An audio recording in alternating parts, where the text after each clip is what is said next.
students, welcome to Statisticspedia. Now today's topic it is vital statistics. Vital statistics जो है it is a part of the demography. तो sometimes question ये भी आ जाता है कि vital statistics किसका part है. So it is a part of demography. Demography क्या होता है? It is a study of the population. So vital statistics basically जो है वो किसके साथ डील करता है? Deals with the numerical data which is related to the vital events. Vital events of life क्या होते हैं? जैसे बर्थ है, डेथ्स हैं, मैरिजेस हैं. तो the vital events of human life उसकी जब हम स्टडी करते हैं that branch is known as a vital statistics. So let's talk about the methods that how to obtain the data for vital statistics. जैसे सबसे पहला है रजिस्ट्रेशन मेथड. रजिस्ट्रेशन मेथड क्या होता है कि जहां पे आप कोई भी न्यू बर्थ होता है या डेथ होता है तो हम उसका रजिस्ट्रेशन करवाते हैं टू द अथॉरिटीज. तो it is basically a continuous recording of the vital events. So what you have to remember, यहाँ पे इंपॉर्टेंट पॉइंट क्या है कि इंडिया में जो रजिस्ट्रेशन है of birth and death act it was passed at the year of 1969. तो ये बहुत सारे रिमेम्बर कि जो रजिस्ट्रेशन है of birth and death act in India it was passed at the year of 1969. यहाँ पे क्या होता है स्टूडेंट्स की जब हम रजिस्ट्रेशन करवाते हैं तो इसका एडवांटेज क्या होता है कि दिस रजिस्ट्रेशन जो है of all these vital events they act as a legal documents. ठीक है, बट इसमें कुछ ड्रॉबैक्स होते हैं जैसे लैक ऑफ एक्यूरेसी है, लैक ऑफ यूनिफॉर्मिटी है. डिफरेंट स्टेट्स जो है उनके डिफरेंट रजिस्ट्रेशन रूल्स होते हैं, डिफरेंट सिस्टम्स होते हैं. तो एक जो है वो ड्रॉबैक इस मेथड में ये होता है. सेकेंड मेथड है आपका सेंसस मेथड. सेंसस मेथड क्या होता है? जहां पे कंप्लीट एन्यूमरेशन होता है ऑफ द पॉपुलेशन, मतलब कंप्लीट स्टडी जब हम करते हैं पॉपुलेशन की कंडक्टेड एट एवरी 10 ईयर्स. तो ये at an interval of 10 years. और नेक्स्ट मेथड है we have an analytical method. अब यहां से आपके क्वेश्चंस जो है वो फ्रेम हो सकते हैं बिकॉज हमें फॉर्मुलेज पता होने चाहिए. एनालिटिकल मेथड क्या होता है कि जहां पे ये एक मैथमेटिकल मेथड है which make use all the available data, जहां पे आपको फ्रेश सर्वेस कंडक्ट नहीं करने होते हैं. तो यहाँ एक अजम्पशन होता है कि जो पॉपुलेशन है it grows at a very constant rate. तो what is the formula for that? PT. अगर आपको पॉपुलेशन किसी भी ईयर में चाहिए that is equals to population at the census year previous year plus B minus D plus I minus C. This is a formula which we have to remember. Next इसमें ये होता है कि जो भी आपकी वाइटल रेट्स होती हैं, जब आप वाइटल इवेंट्स को रिकॉर्ड करते हैं या वाइटल रेट्स जो आप कैलकुलेट करते हैं वो हमेशा एक्सप्रेस होती है पर 1000, जैसे नंबर ऑफ बर्थ पर 1000 पॉपुलेशन. ठीक है, तो ये हमें याद रखना है कि वाइटल रेट्स किस फॉर्म में एक्सप्रेस्ड होती है. It is expressed as a per 1000 form में. Now let's talk about the measures of mortality. देखिए मोर्टेलिटी क्या होता है कि डेथ रेट को मेजर करने के लिए डिफरेंट मेजर्स होते हैं. तो सबसे पहले हमें ये मेजर्स लर्न होने चाहिए. जैसे सीडीआर होता है जिसे हम कहते हैं crude death rate, SDR that is specific death rate and standardised death rate. इनके फॉर्मुलेज, इनके मेरिट्स, डीमेरिट्स जो है वो हमें याद होने चाहिए. Let's talk about the crude death rate. देखिए क्रूड डेथ रेट का फॉर्मूला क्या होता है कि जब एनुअल डेथ्स मतलब number of deaths divided by total population expressed as a per 1000 persons, तो इसे हम कहते हैं सीडीआर. लेकिन सीडीआर जो होता है ना एक सिंपलेस्ट मेजर होता है फॉर मोर्टेलिटी. बट इसमें एक ड्रॉबैक क्या होता है स्टूडेंट्स कि ये तो पॉपुलेशन को ये कंप्लीटली इग्नोर करता है क्योंकि ये टोटल डेथ्स लेता है. And secondly it is not suitable for comparison. तो कई बार आता है कि मोर्टेलिटी रेट्स को कंपेयर करने के लिए क्या सीडीआर एक सूटेबल मेजर है? तो this is not a suitable measure for comparing the mortality conditions for any two given areas. तो इसीलिए क्योंकि सीडीआर जो है वो आपके age structure of the population को कंप्लीटली इग्नोर करता है, तो हमारे पास जो सेकेंड मेजर आता है वो आता है specific death rate. Specific death rate क्या होता है कि जब आप किसी specified section of the population को लेकर आप डेथ रेट्स जब कंप्यूट करते हैं that is known as this. जैसे कि specified section of the society मतलब कोई स्पेसिफिक एज ग्रुप्स के अकॉर्डिंग जब डेथ रेट्स को हम कंप्यूट करते हैं. कई बार ये क्वेश्चन आता है, इसमें सबसे इंपॉर्टेंट पॉइंट क्या है कि एसडीआर जो होता है it is a component for the calculation of net reproduction rate and life tables. तो लाइफ टेबल्स और एनआरआर की कंप्यूटेशन में हम कौन से मेजर को यूज करते हैं? स्पेसिफिक डेथ रेट को. नाउ स्टूडेंट्स, इसका भी एक ड्रॉबैक है कि आपने इसको सर्टेन एज ग्रुप के लिए कैलकुलेट तो कर लिया, लेकिन फिर भी it is not a suitable measure for comparison. तो एसडीआर और सीडीआर दोनों ही मेजर्स सूटेबल नहीं है for comparing the mortality conditions. तो इसीलिए हमारे पास एक थर्ड मेजर आया, that is your standardised death rate. अब दिस मेजर देखिए, स्टैंडर्डाइज्ड डेथ रेट में वी हैव टू मेथड्स, एक होता है डायरेक्ट मेथड और एक होता है इनडायरेक्ट मेथड। डायरेक्ट मेथड में क्या होता है कि यहाँ पे हमें स्टैंडर्ड पॉपुलेशन को चूज करना होता है। तो it is basically the weighted arithmetic mean of age SDR. Age SDR का में हम क्या करते हैं, वेटेड एरिथमेटिक मीन को यूज करते हैं। ठीक है, वेट्स क्या होते हैं, स्टैंडर्ड पॉपुलेशन होता है, जैसे summation W x divided by summation W हमारा फॉर्मूला होता है। तो यहाँ पे वेट्स क्या है, स्टैंडर्ड पॉपुलेशन है, और एक्स क्या है, एज एसडीआर है। तो इसीलिए हम इसको कहते हैं it is a weighted arithmetic mean of age SDR. अब ये जो स्टैंडर्डाइज्ड डेथ रेट्स जो होते हैं, they are suitable for comparison the mortality conditions for any two different areas. तो क्वेश्चन क्या आता है कि which measure it is suitable for comparing the mortality conditions, तो वो होता है एसटीडीआर। नाउ यहाँ पे हमने क्या किया, जो डायरेक्ट मेथड है उसमें हमें एज एसडीआर्स की जरूरत होती है, लेकिन सपोज अगर आपके पास ये एज एसडीआर्स अवेलेबल नहीं है तो फिर हम इनडायरेक्ट मेथड ऑफ स्टैंडर्डाइजेशन करते हैं, और उसका फॉर्मूला क्या होता है, CDR into C, that will give you the STDR. तो इस बेसिकली ये एक एडजस्टमेंट फैक्टर की हेल्प से सीडीआर्स को एडजस्ट करता है। ठीक है, now next we move on to the measures of fertility. देखिए, फर्टिलिटी के मेजर्स, सबसे पहले तो हमें मेजर्स लर्न होने चाहिए कि कौन कौन से मेजर्स होते हैं। सीबीआर होता है, जिसे क्रूड बर्थ रेट कहते हैं। Then we have specific fertility rate SFR. GFR होता है, that is general fertility rate, and TFR होता है, that is total fertility rate. देखिए, सीबीआर जो होता है ना, क्रूड बर्थ रेट, उसमें क्या होता है कि सिंपल आप टोटल नंबर ऑफ बर्थ्स को डिवाइड करते हैं by total population expressed as a birth thousand. But इसमें ये एक सबसे सिंपलेस्ट मेजर होता है जिसपे आप फर्टिलिटी रेट्स को जो है इजीली कंप्यूट कर सकते हैं। लेकिन इसका एक ड्रॉबैक क्या है कि यहाँ पे जो पॉपुलेशन आप डिवाइड कर रहे हैं वो मेल्स और फीमेल्स दोनों की ही कंसिस्ट कर रहा है। ठीक है, जो आपका डिनोमिनेटर है इस फॉर्मूले में, जो पॉपुलेशन है, it consist of both mails and females. तो ये एक ट्रू रेशियो को रिप्रेजेंट नहीं कर रहा है। ठीक है, तो इसी को ओवरकम करने के लिए हमारे पास जो नेक्स्ट मेथड आता है, that is your general fertility rate. So general fertility rate में स्टूडेंट्स क्या होता है कि हम फॉर्मूला जो है वो सीबीआर का ही आएगा, मतलब number of live births divided by the total female population multiplied by 1000। तो बिल्कुल आपको ये ध्यान रखना है 1 by 1। मैं फिर से रिपीट कर रही हूँ कि जो क्रूड बर्थ रेट था उसमें एक ड्रॉबैक था कि उसका जो डिनोमिनेटर था पॉपुलेशन, उसमें मेल्स फीमेल्स दोनों आ रहे थे, तो वो एक ट्रू प्रोबेबिलिटी रेशियो नहीं है। तो जीएफआर जनरल फर्टिलिटी रेट में क्या हुआ कि अब हमने सिर्फ फीमेल पॉपुलेशन को कंसिडर किया है अंडर डिनोमिनेटर। तो फॉर्मूला क्या होता है, number of live births divided by female population multiply. Drawback था क्रूड बर्थ रेट का, उसको कंप्लीटली ओवरकम कर दिया by taking the female population in the denominator. लेकिन फिर भी इसमें एक ड्रॉबैक आता है कि ये मेजर जो है it is not suitable measure for comparing the fertility conditions. So third method है age specific fertility rate, that is specific fertility rate. इसमें क्या होता है कि आप डिफरेंट एज ग्रुप्स के अकॉर्डिंग फर्टिलिटी रेट्स को कंप्यूट करते हैं। तो फॉर्मूला क्या है, number of births for the specified age group divided by female population multiplied by 1000।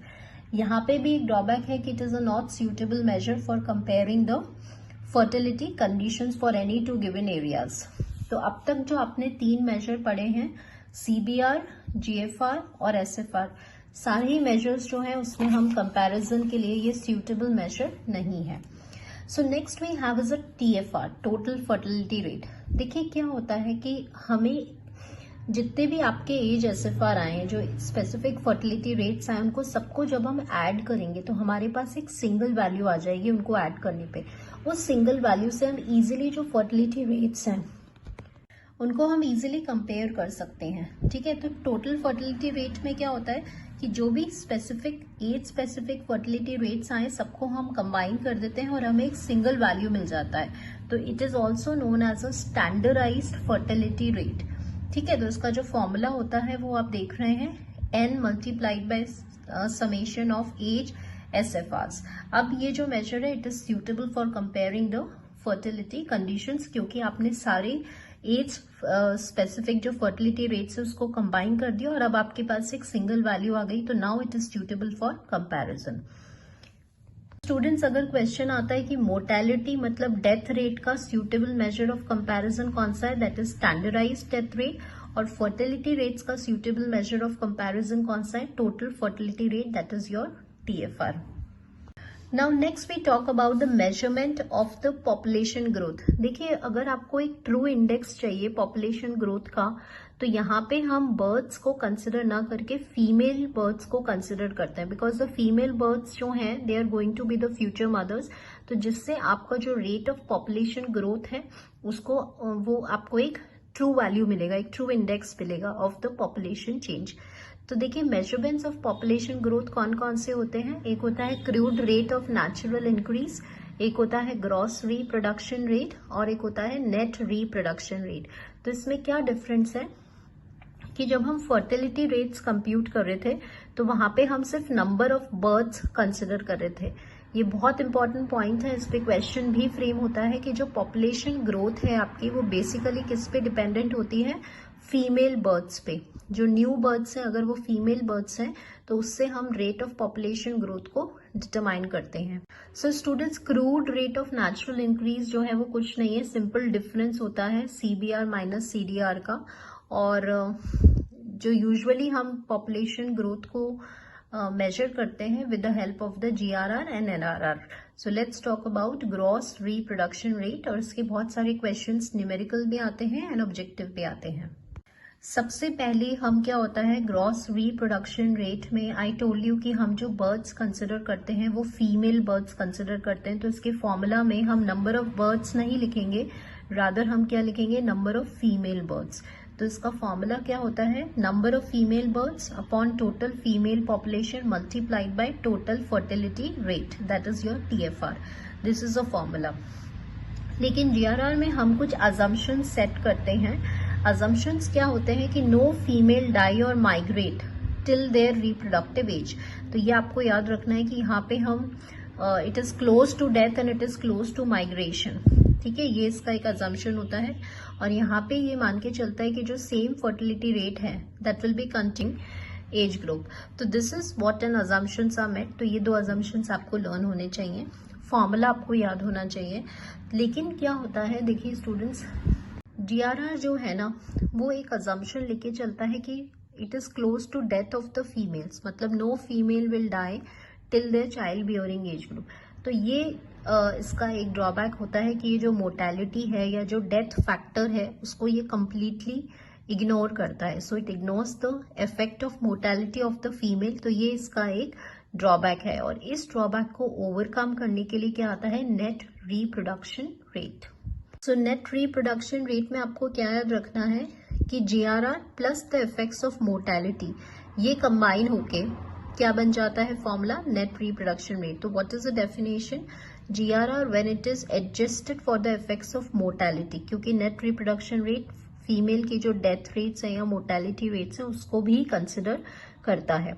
अब क्योंकि यहाँ पे देखिए इफेक्ट ऑफ मोर्टेलिटी कंसिडर कर रहा है तो NRR की जो वैल्यू आएगी वो हमेशा छोटी आएगी, लेस आएगी एज कंपेयर टू GRR। तो कई बार एक रिलेशन आ जाता है कि what is the relation between NRR and GRR। So NRR is always less than equals to GRR। क्यों, क्योंकि NRR जो है वो डेथ रेट या मोर्टेलिटी रेट ऑफ फीमेल्स भी कंसिडर करता है। What is the formula for net reproduction rate, net reproduction rate का फॉर्मूला होता है age SFR multiplied by n जो होता है वो मैग्नीट्यूड होता है आपके एज ग्रुप्स का, सर्वाइवल रेट इंटू 1000। तो ये फॉर्मूला बहुत इंपॉर्टेंट है। नेक्स्ट एनआरआर जो वैल्यूज लेता है समटाइम्स उसमें भी क्वेश्चन आते हैं, जैसे एनआरआर इज इक्वल्स टू 1, तो इक्वल्स टू 1 मतलब पॉपुलेशन साइज जो है वो कांस्टेंट रहने वाली है। इक्वल्स टू 1 मतलब ये होता है कि जितनी बर्थ्स हैं उतनी ही डेथ्स हुई हैं, तो आपकी पॉपुलेशन साइज कांस्टेंट रहेगी। एनआरआर की वैल्यू ग्रेटर देन 1 है, तो मतलब फीमेल बर्थ्स जो हैं there will be a greater number of female births, तो population will going to increase. और अगर एनआरआर की वैल्यू लेस देन 1 है तो population will going to decrease. तो इस पे भी बहुत सारे क्वेश्चंस बनते हैं। Plus I told you the relation कि NRR can not exceed GRR. NRR की वैल्यू हमेशा छोटी रहेगी जीआरआर से, क्योंकि वो मोर्टेलिटी इफेक्ट्स को कंसिडर करता है। एनआरआर के अंदर देखिए सिर्फ एक ही ड्रॉबैक होता है कि ये जो माइग्रेशन फैक्टर है इसको ये कंप्लीटली इग्नोर करता है। Now let's talk about the life table and mortality table. देखिए लाइफ टेबल जो होता है ये एक टूल होता है जो टेबल फॉर्म के अंदर इंडिकेट करता है the age distribution of the mortality. तो life table it is the most important table जो probability of life and death को मेजर करता है of the various age sectors. ये मेल्स एंड फीमेल्स दोनों के लिए सेपरेटली कंस्ट्रक्ट होता है। और ये जो डेटा आता है हमारा लाइफ टेबल का वो रजिस्ट्रेशन मेथड से एंड सेंसस डेटा से कलेक्ट किया जाता है। सो students this is most important point कि आप जो लाइफ टेबल है वो क्या होता है, सबसे पहले हमें ये पता होना चाहिए। सेकेंडली लाइफ टेबल का डेटा कहाँ से आता है, census data and death registration method से आता है। अब लाइफ टेबल में क्या होता है कि हम कुछ अजम्पशंस लेते हैं। अजम्पशंस क्या लेते हैं कि हम जहां से लाइफ टेबल को बिगिन करते हैं कुछ स्टैंडर्ड नंबर ऑफ बर्थ से बिगिन करते हैं, जैसे 10,000, 1 लाख। तो इस स्टैंडर्ड नंबर ऑफ बर्थ्स को एक नेम, एक टर्म दिया गया है, that is cohort and radix of the table which you have to remember.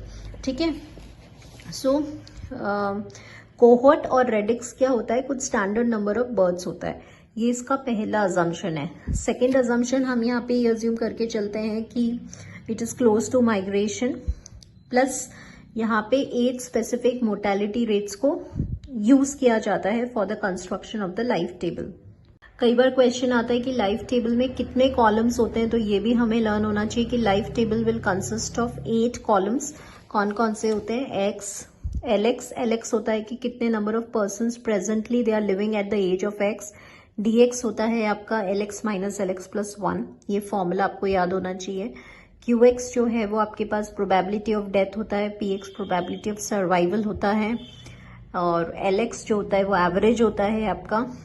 TX and EX आपका एक्सपेक्टेंसी होता है या एक्सपेक्टेशन ऑफ लाइफ होता है। Also you have to remember कि central mortality rates and average mortality rate में जो relations होते हैं, ये दो मोस्ट इंपॉर्टेंट रिलेशन है जो बहुत ज्यादा पूछे जाते हैं। ठीक है, now next is what are the uses of life table. देखिए लाइफ टेबल जो है वो आपको mortality conditions according to the different age groups tabular manner में रिप्रेजेंट करता है। तो बेसिकली जो एक्चुरियल साइंसेज हैं, जो इंश्योरेंस कंपनीज हैं, प्राइवेट कंपनीज हैं, गवर्नमेंट्स हैं, वो इनको बहुत यूज करती हैं for the computation of NRR. Survival rate calculate करने के लिए भी हम लाइफ टेबल्स की हेल्प लेते हैं। Now again what you have to remember students की लाइफ टेबल जो है उसके सारे फॉर्मूलेज हमें याद करने हैं। सेकेंडली एक डिफरेंस जो बहुत समटाइम्स पूछ लिया जाता है कि एवरेज लाइफ टेबल और कंप्लीट लाइफ टेबल में क्या डिफरेंस है। तो कंप्लीट लाइफ टेबल जो है वो कंस्ट्रक्ट होती है at an age interval of 1 year, एक साल के लिए जो है वो कंस्ट्रक्ट करी जाती है, जिसे हम नॉर्मल लाइफ टेबल भी कहते हैं। जो यूजुअली लाइफ टेबल जो हम नॉर्मली कंस्ट्रक्ट करते हैं उसका जो एज इंटरवल होता है वो 1 ईयर होता है। लेकिन एक होती है एवरेज लाइफ टेबल, तो उस एवरेज लाइफ टेबल का जो एज इंटरवल होता है वो 5 to 10 ईयर्स होता है। तो इस पे भी बहुत बार क्वेश्चन आता है कि एवरेज लाइफ टेबल कौन सी होती है जब एज इंटरवल 5 या 10 ईयर्स होता है। तो this you have to remember the difference between the complete life table and average life table. Now at last students, तो बहुत बार क्वेश्चन पूछा जाता है between stationary population and stable population. तो देखिए स्टेशनरी पॉपुलेशन में क्या होता है कि जो पॉपुलेशन साइज होती है वो कांस्टेंट रहती है, मतलब कि जितनी बर्थ्स हुई हैं उतनी ही डेथ्स होती हैं। तो births and deaths are uniformly distributed और पॉपुलेशन साइज कांस्टेंट रहती है। स्टेशनरी मतलब जिसमें कोई चेंज ना आए। ठीक है। और स्टेबल में क्या होता है कि स्टेबल जो है उसमें पॉपुलेशन की साइज इंक्रीज और डिक्रीज किसी कांस्टेंट रेट से होती है, that is known as a stable population and it was given by, ये आपको याद रखना है, एजे लोटका जो है it was given by this, so this is what you have to remember. So हमने थोड़ा सा समराइज किया है, I also told you the formulas and इसके आपको नोट्स प्रिपेयर करने हैं सो दैट आपको फॉर्मूलाज और ये सब कुछ याद हो जाए। Now let's move on to the objective section, जहाँ पे हम कुछ और क्वेश्चंस भी देखेंगे और हम ये जो थ्योरी हमने पढ़ा है उसको डिफरेंट फॉर्म में हम क्वेश्चंस भी देखेंगे, as well as we will also solve some of the numerical question. So let's begin with the objective section now. So first question देखिए, the study of the population is known as vital statistics, projection, demography and all of the above. So first we need to be very clear students about the concept. देखिए अगर आप population study कर रहे हैं तो population study is known as a demography. यहाँ पे vital statistics का भी ऑप्शन दिया हुआ है, बट vital statistics क्या होता है? It is a study of the births, deaths and marriages. तो ये किससे एसोसिएटेड होता है? vital events से। सेकेंड क्वेश्चन देखिए, the vital rates are expressed as percentages per thousand per million and none of the above. तो vital rates हमेशा क्या होती हैं? एक्सप्रेस होती हैं as a per thousand, so this is answer will be per thousand. Which of the following is not a measure of the fertility? तो फर्टिलिटी के मेजर्स हम क्विकली रिवाइज कर लेते हैं, जैसे होता है क्रूड बर्थ रेट, तो ये एक मेजर है। Then we have a general fertility rate, specific fertility rate, total fertility rate. तो आप देख रहे हैं ये तीनों जो हैं वो मेजर्स हैं आपके फर्टिलिटी रेट्स के। क्वेश्चन में पूछा गया है कि नॉट अ मेजर, तो वो क्या है आपका STDR।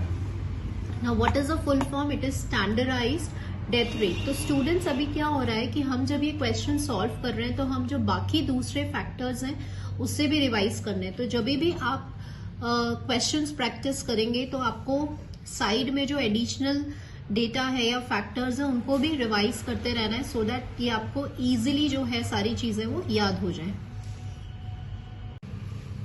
नेक्स्ट क्वेश्चन है, the population growth is mainly concerned with. Now this is a very very important question. Now why I am saying population growth मतलब क्या होता है स्टूडेंट्स? Number of births.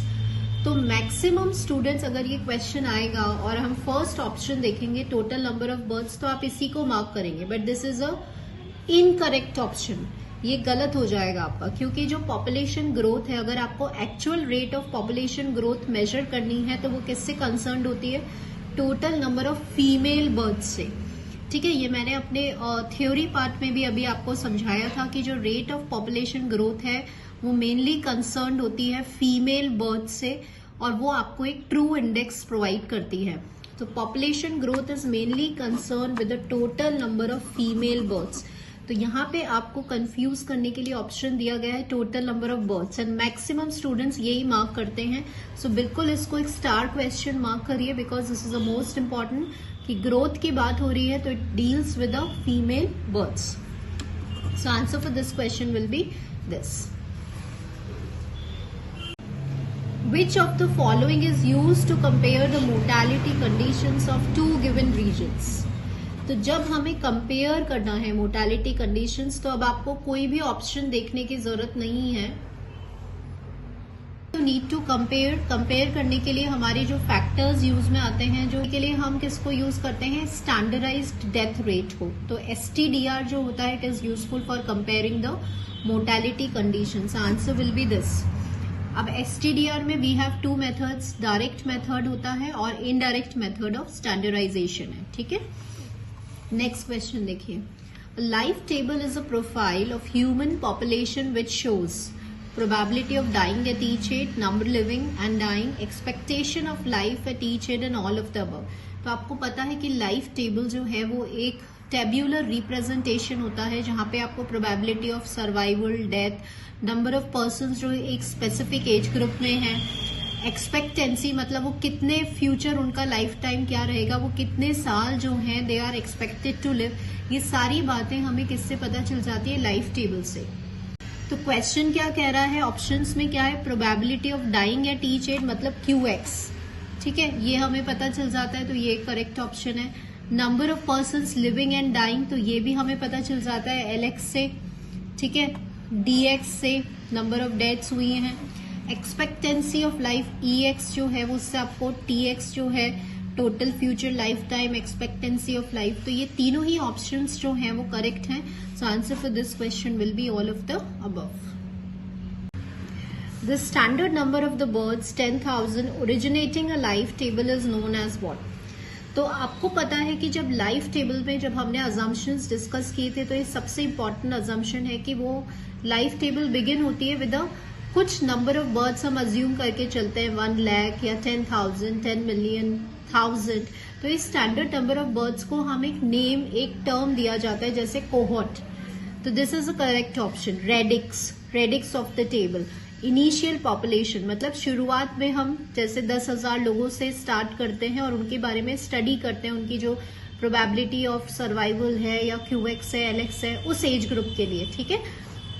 तो ये बहुत इंपॉर्टेंट है, ये टर्म्स याद होनी कि जो स्टैंडर्ड नंबर ऑफ बर्ड्स आप लाइफ टेबल में लेते हैं इसे cohort, radix and initial population जो है इसका नेम होता है. तो answer for this question will be all of the above. A life table constructed for an age interval of 5 to 10 years is specifically known as what? So ये हमने revise किया था. A life table constructed for an age interval of 5 to 10 years. तो 5 से 10 साल का जब as interval होता है तो उस लाइफ टेबल को हम एवरेज्ड लाइफ टेबल कहते हैं.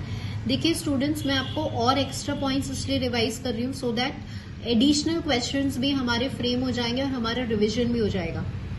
अब यहाँ पे ध्यान रखिएगा, एक होता है 1 ईयर की लाइफ टेबल, ठीक है.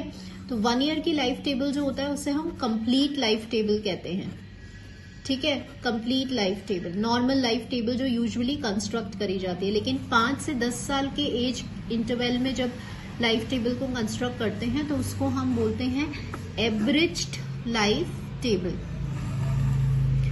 अब देखिए मैंने एक बार ये जो क्वेश्चन आपको बताया तो इससे आपको क्लियर हुआ कि एवरेज लाइफ टेबल क्या है. क्वेश्चन उल्टा भी आ सकता है, आपसे ये बोल दिया जाए कि एवरेज लाइफ टेबल का गैप बताओ, एज इंटरवल बताओ. क्वेश्चन में दिया हुआ है 1 ईयर, 2 ईयर, 3 ईयर, 5 ईयर, तो फिर हमारा आंसर क्या हो जाएगा 5 to 10 ईयर्स. अब देखिए नेक्स्ट क्वेश्चन जो हम डिस्कस कर रहे हैं उसमें देखिए normally a life table is constructed for an age interval. देखिए तो नॉर्मली मैंने अभी वी हैव रिवाइज्ड कि अगर नॉर्मल इंटरवल जो हम बनाते हैं कंप्लीट लाइफ टेबल उसका एज इंटरवल कितना होता है 1 ईयर का. तो नाउ अब आप इजीली इसको आंसर कर सकते हैं बिकॉज अभी आपने रिवाइज किया है कि normally a life table is constructed for an age interval of 1 year. Next question देखिए, the probability of living of a person in the age group X to X plus n it is obtained by which formula. तो यहाँ पे हमारा जब life table हम construct करते हैं तो ये आपका प्रोबेबिलिटी ऑफ सर्वाइवल होता है. तो फॉर्मूला क्या होता है LX plus n divided by LX. तो ये आपको याद होना चाहिए. ऐसे ही हमारे पास जो होता है 1 minus PX होता है that is equals to QX जिससे आप कहते हैं प्रोबेबिलिटी ऑफ डेथ. तो ये भी जो है आपका हो गया. तो यहाँ पे क्वेश्चंस फॉर्मूलाज के फॉर्म में भी आ सकता है.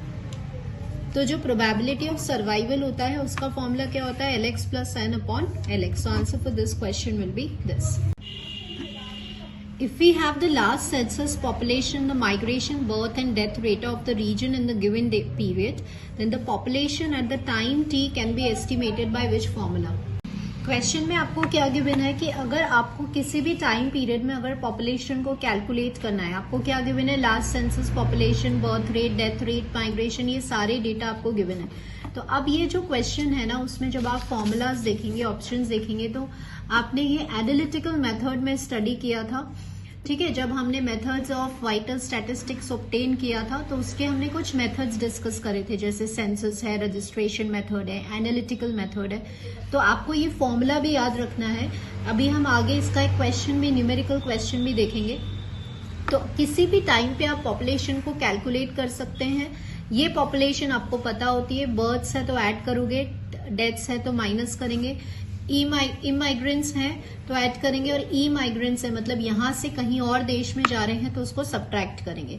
तो पॉपुलेशन किसी भी टाइम में जब कैलकुलेट करना हो तो answer for this question will be this. Also remember कि ये जो फॉर्मूला है ये कौन से मेथड का था, एनालिटिकल मेथड का. नेक्स्ट क्वेश्चन देखिए, the last census population of a particular locality is 1043. The e-migrants birth and death rate is given to you, and if the current population is 1061, then the number of immigrants be what? तो ये आप तभी कर सकते हैं जब आपको ये फॉर्मूला जो है वो पता होगा, जो अभी अभी फॉर्मूला हमने देखा। तो यहाँ पे आप देख रहे हैं आपको births, deaths and emigrants मतलब ये होता है वो गिवन है। लास्ट सेंसस पॉपुलेशन गिवन है, मतलब पी नॉट आपको गिवन है 1043, और पॉपुलेशन करंट वाली पॉपुलेशन मतलब ये वाली पॉपुलेशन आपको 1061 गिवन है। आपसे बोल रहे हैं कि आई की वैल्यू, इम माइग्रेंट्स की वैल्यू जो है वो आपको निकालनी है। तो ये क्वेश्चन, न्यूमेरिकल क्वेश्चन आपको तभी समझ में आएगा जब आपको ये वाला फॉर्मूला याद होगा। तो चलिए इसको सॉल्व करते हैं।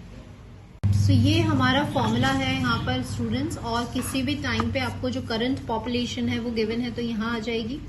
प्रीवियस ईयर सेंसस की पॉपुलेशन आपको ये गिवन है, बर्थ्स जो है वो आपको ये गिवन है, डेथ्स जो है वो आपको ये गिवन है, ई माइग्रेंट्स आपको निकालना है, इम माइग्रेंट्स निकालना है, और ई माइग्रेंट्स जो है वो क्वेश्चन में आपको 4 गिवन है। तो आपको सिंपली ये डेटा रखना है और नॉर्मल कैलकुलेशन से इसको आपको सॉल्व करना है। सो आप देख रहे हैं ये 7 हो गया और ये आपका हो गया 1061 माइनस 1050 आई माइनस 4, तो ये आपका हो गया 11, और 11 प्लस 4 आपके पास 15 हो गया। तो आई की वैल्यू क्या हो गई आपकी 15 हो गई। तो answer for this question will be this. Next देखिए, the gross reproduction rate is given by. अब यहाँ पे आपको ऑप्शंस पे बिल्कुल भी नहीं देखना है क्योंकि सिंपल जीआरआर का फॉर्मूला है। तो जीआरआर का फॉर्मूला क्या होता है स्टूडेंट्स, ये हमने रिवाइज किया था। सो ग्रॉस रिप्रोडक्शन रेट क्या होता है, total female births divided by total female population, ठीक है, तो इनटू मल्टीप्लाइड बाय टीएफआर। तो यहाँ पर आप देख रहे हैं। सो स्टूडेंट्स यहाँ मैंने इस ऑप्शन में थोड़ा सा करेक्शन किया है, ये गलत हो गया था। तो ये टोटल फीमेल पॉपुलेशन है, ठीक है। तो यहाँ पर देखिएगा फीमेल बर्थ्स होनी चाहिए सबसे पहले, ये इंपॉर्टेंट है। अब यहाँ पे फीमेल बर्थ्स क्यों ले रहे हैं, क्योंकि जीआरआर जो है ये एक आपका मेजर है रेट ऑफ पॉपुलेशन ग्रोथ का, और अभी थोड़ी देर पहले हमने डिस्कस किया था कि पॉपुलेशन ग्रोथ जो है वो मेनली फीमेल बर्थ से कंसिडर होता है। तो female births divided by total female population multiplied by TFR, that is an answer for this question. Next देखिए, NRR जो है it is more viable than GRR because it considers fertility as well as mortality rates, makes use of the life table, uses survival rate and all of the above। तो बिल्कुल सही है कि net reproduction rate जो होता है वो क्या होता है। So NRR जो है वो एक बेटर होता है as compare, एक बेटर मेजर होता है as compare to GRR, क्योंकि ये fertility और mortality दोनों रेट्स कंसिडर करता है। लाइफ टेबल का यूज करता है क्योंकि इसको स्पेसिफिक डेथ रेट की वैल्यू से ही हम एनआरआर कैलकुलेट करते हैं। सर्वाइवल रेट इसके फॉर्मूले में आता है। तो answer for this question will be all of the above. Next देखिए, the relation between the NRR and GRR. NRR GRR equal है, NRR can never exceed GRR, NRR is greater. तो ये देखने की जरूरत नहीं है क्योंकि हमें पता है कि जो एनआरआर की वैल्यू होती है वो हमेशा लेस होगी, छोटी होगी as compare to GRR. Now what is the reason behind, क्योंकि एनआरआर जो है वो मोर्टेलिटी मतलब डेथ रेट को भी कंसिडर करता है, जीआरआर मोर्टेलिटी वाले फैक्टर को कंसिडर नहीं करता ऑफ फीमेल्स।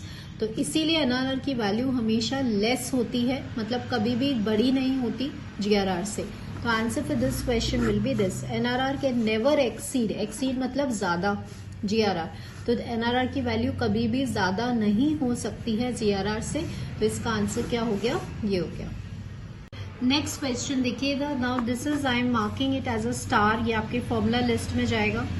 प्लस स्टूडेंट्स आपको लाइफ टेबल के जितने भी फॉर्मूलेज हैं वो भी आपको याद करने, क्योंकि आपको सीधा सीधा समटाइम्स जो क्वेश्चन है वो फॉर्मूला भी मिल जाता है। फॉर्मूले वाले क्वेश्चंस में आपकी बिल्कुल भी गलती नहीं होनी चाहिए। तो फॉर्मूला लिस्ट को आपको कॉन्स्टेंटली रिवाइज करते जाना है, ऐसा नहीं कि एक बार लिख दिया और छोड़ दिया। So keep on revising the formula list and change of origin and scale की लिस्ट को भी। अब नेक्स्ट क्वेश्चन देखिए, the central mortality rate. Central mortality rate क्या होता है कि जब आपको एग्जैक्ट एज पता नहीं होती और आपको प्रोबेबिलिटी ऑफ डेथ जो है वो कैलकुलेट करनी होती है तो उसका फॉर्मूला इन टर्म्स ऑफ क्यूएक्स। क्यूएक्स क्या होता है, प्रोबेबिलिटी ऑफ डेथ रेट होता है, ठीक है, लाइफ टेबल के अंदर। तो इसका फॉर्मूला हमें सीधा सीधा फॉर्मूला याद होना चाहिए। तो इसका फॉर्मूला होता है 2qx अपॉन 2 माइनस qx। तो आप देख रहे हैं यहाँ पे 2qx upon 2 minus qx is this. Sometimes यहाँ पे हमें देखना है कि इसका उल्टा भी आ जाता है। ये तो रिलेशन किसका है, mx और qx का। सपोज qx और mx का अगर रिलेशन होता है तो वो क्या होता है 2mx अपॉन 2 प्लस mx। तो ये भी आपको जो है वो लर्न होना चाहिए, ऑप्शन में ये भी आ सकता है। ठीक है, नेक्स्ट क्वेश्चन देखिए, the relation between central mortality mx and force of mortality will be what. Now this is again a star question, important question है जो आपको याद होना चाहिए। mx और म्यू एक्स जिसे फोर्स ऑफ मोर्टालिटी कहते हैं उसके रिलेशन क्या होता है, तो सीधा सीधा रिलेशन इसका होता है mx is equals to mu x plus half. बहुत सारे स्टूडेंट्स हैं जिनको ये रिलेशन याद नहीं होता है, तो हमें ये फॉर्मूला लिस्ट में लिखना है mx is equals to mu x plus half. So students this is all for today, because ये जो हम थ्योरेटिकल चैप्टर्स कर रहे हैं जैसे टाइम सीरीज है, इंडेक्स नंबर्स है, वाइटल स्टैटिस्टिक्स है, आगे भी हम करेंगे स्टैटिस्टिकल क्वालिटी कंट्रोल, तो इनमें क्या क्वेश्चंस जो हैं वो ज्यादा होते नहीं हैं, ठीक है, क्योंकि इनका वेटेज 1 और 2 क्वेश्चंस का है। लेकिन हमें यहाँ से गेन करने हैं मैक्सिमम मार्क्स, क्योंकि फॉर्मूला बेस्ड क्वेश्चंस होते हैं और न्यूमेरिकल इसके इतने डिफिकल्ट नहीं आते हैं। ठीक है, तो थ्योरी और फॉर्मूला बेस्ड क्वेश्चंस है, तो यहाँ से हमें मार्क्स लूज नहीं करने हैं, तो इसको भी हमें प्रिपेयर करना है। तो this is all for today and next topic हमारा रहेगा statistical quality control, so that we will discuss. So hope this video is useful for you, so stay connected to the channel and thank you students for watching this channel.